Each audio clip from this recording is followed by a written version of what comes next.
Welcome to ToonBarn's East Coast premiere red carpet interviews for Reign of the Supermen with James Tucker, Sam Liu, Tim Sheridan, Jim Krieg, and Phil Bourassa. This two-part treatment of the Death of Superman story has made it really dense. It was really great seeing the Fathom Events double feature. Oh, great. I'm glad. I didn't get a chance to go, but I'm glad you liked it. Would there be a chance for another two-part story coming from the DC Universe? I think with Dark Knight Returns and now this one, I think home video's probably more open to it than they've ever been, so sure. Yeah. I mean, I don't know about anything, but I guess. It helps when you have a story that's worth splitting into two. And not every story warrants that treatment. There are still some left that would. So, I think it'll happen more and more. You weaved in some clues in the Death of Superman to show each of the four Supermen. How important was that leading into Reign of the Supermen? Very. I think if we hadn't done that, people would have tried to say they might have had the same reaction they had to Doomsday, which was that we didn't honor that part of the story. And so that's the main reason why it had to be in it. Is to connect both movies. And again, a lot of people didn't read the press on it, so they didn't know that we were planning to do the second movie.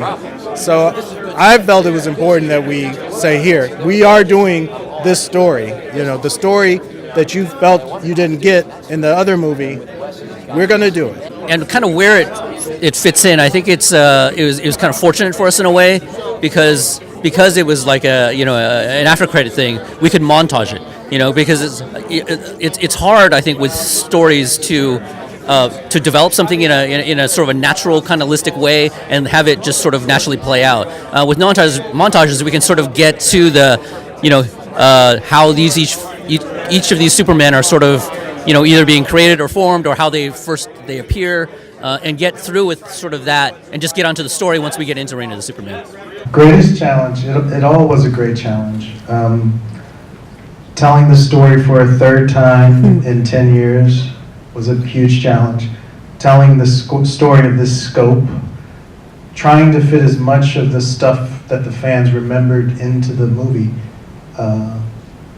yet having to take certain things out, of course, for time.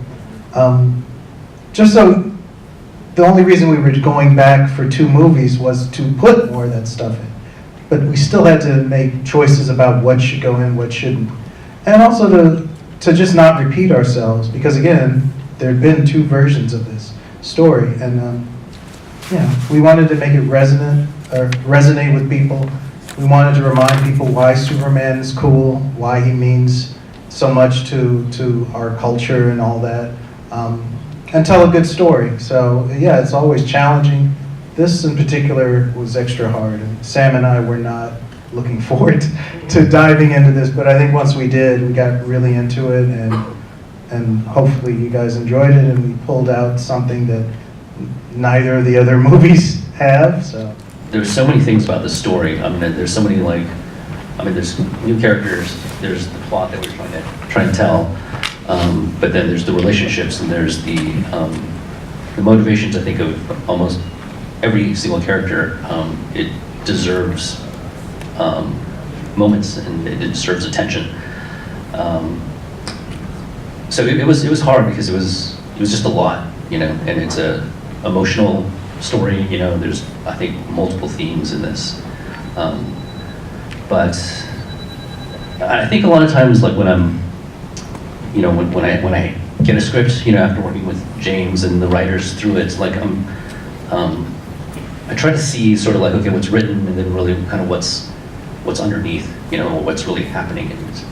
And in this one, again, I thought it was a little bit simpler, but the more I kind of felt like we started building it, the more like specific it had to be built, because each moment was really important. And this is definitely one of the movies that I kind of feel like from top to bottom, like everybody contributed. The more I read the script, the more I kind of felt like, okay, there's something there, right? And then it needed to be executed a certain way. Whose idea was it in The Death of Superman to use the line, "You've got me, who's got you?"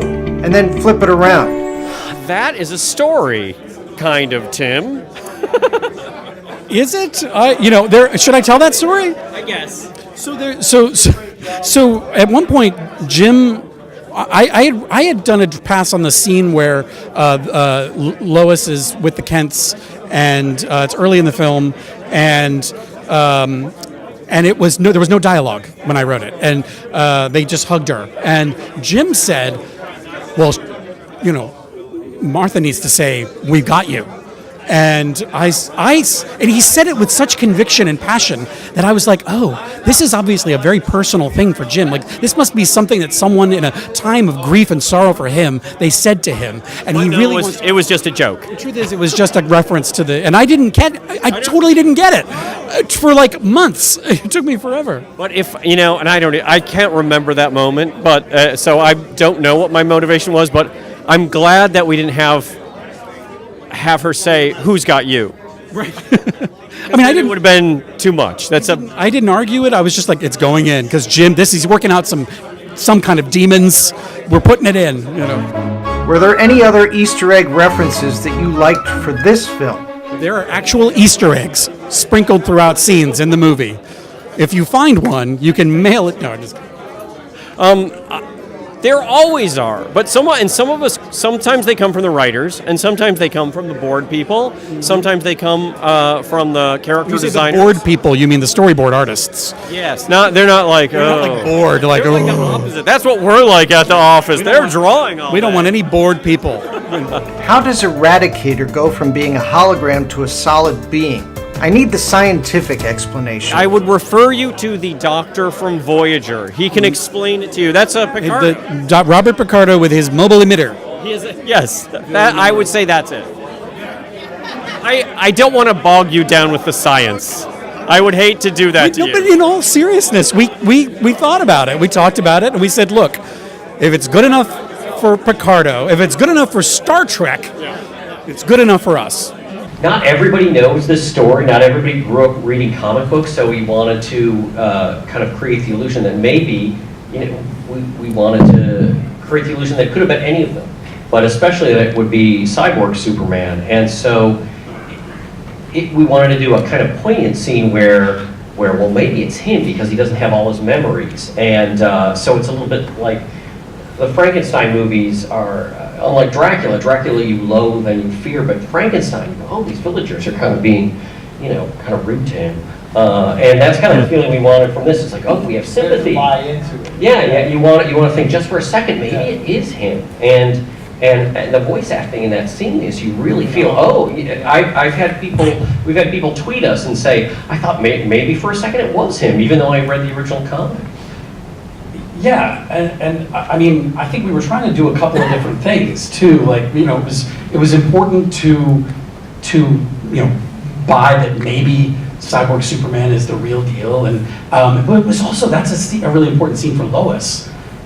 It touches on all of the grief and the process that she's going through, and I was terrified. I said, "This is a live action scene in an animated movie. Like, are we are we going to be able to really sell it?" And it is the incredible artists, and that includes the incredible voice artists. Yeah, they just knocked it out of the park. I was blown away by it. Cyborg Superman, Hank Henshaw. Was he meant to look like Clark Kent? I think to some extent there was an effort to have their features be somewhat similar or analogous, It wasn't, I didn't explicitly draw him with the exact same face or anything, but you kind of wanted to have enough of similarities in features that people could almost be confused or almost be, especially with half of his face missing, could almost mistake him for Clark, so, yeah. Lex Luthor's suit at the end of the credits, was that a throwback to the original Super Friends series? Yeah, that's the classic look. That was James Tucker asked for that specifically. So what James asks, I do. Yeah. The big challenge with this project is the level of nuance. There's like subtlety to the performances and there's subtlety to the storytelling that I think we had to work it out. We had to really make sure the blueprint was sound because, like he said, you know, building off of what Jim and Tim were talking about as well, that rooftop scene, I think we all go back to that. And if that didn't play right, then none of it works. You know what I mean? Like, even comic book fans that know the story, I feel like even having known the story, and having had the script, right, I had to still be able to buy that like, maybe there is some chance, right? And I think that that's about subtlety of performance and this, like, you know, very nuanced, like, presentation, which is difficult to pull off. Like, it can easily be clumsy, and it could, you know, for myself as a designer, I mean, I have the best job in the world. Like, if I'm off track, I lean on James, because not only is he a brilliant storyteller, but he's got, like, the DC database in his, like, cortex, right? So, like, I just get to draw the coolest stuff every day I go into work, and it's like, you know, bucket list stuff, right? But when you have a character like Cyborg Superman, and that's like the crux of this very pivotal character that a lot of, like, the narrative and emotional sort of stuff hangs on, again, it could have come off really, you know, clumsy if we didn't get that right with like, for me, I'm creating a blueprint for the storyboard artists and the animators to follow. If the performances are not, like, if the performance of the animators doesn't match the way, you know, our amazing voice talent, like, we missed the mark. So for me, it's creating a blueprint that, like, allows the talent to come through, because that's really all I'm doing. I'm there to just provide, like, something that, you know, like a puppet that the puppeteers can manipulate.